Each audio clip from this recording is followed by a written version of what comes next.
When it comes to representation in media, you usually think of BIPOC representation or queer representation or maybe some disabilities. These are all super important aspects, but today I want to focus on ADHD representation in media. See, a lot of people seem to overlook ADHD when it comes to representation, and I think a large part of this is just because of how common ADHD is, ironically. In the US alone, 11.4% of the K-12 population was diagnosed with ADHD in the past decade. That might not seem like a lot at first, but you have to remember that's still over 7 million people, and I'm not even counting the people who are undiagnosed. Most people at least know something or know someone who has been affected by the disorder. But even if it's super common, that doesn't mean that there still isn't a large amount of misconceptions and misinformation about ADHD. Oh, but it can't be that harmful. It's just TV and movies. Wrong!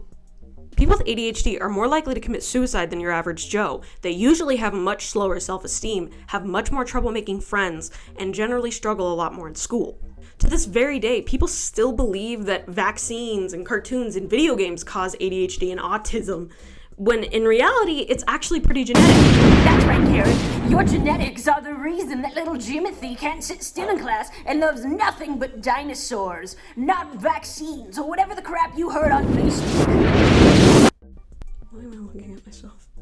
And you know, as someone who got lucky and was diagnosed pretty early with ADHD, I can't tell you how many times where if I saw more people in cartoons or media in general who had my disorder and were portrayed better, I probably wouldn't have felt like such a freak as a kid. You may be asking. Well, for starters, lack of representation. But it's also really important to remember that ADHD, as it's diagnosed and recognized today, has really only been in the scientific community since 1980. That's younger than...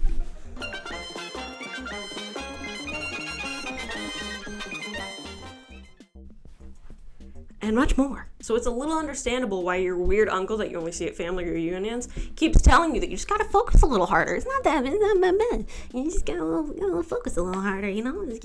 Kid just likes to jump a lot. It was actually first formally recognized as a disorder in 1932, then known as hyperkinetic disease. They treated it by giving kids Benzedrine. And if you're wondering what Benzedrine is, it's meth. Because of all this misconception and misinformation about ADHD in the common public, it's no surprise that representation is scarce.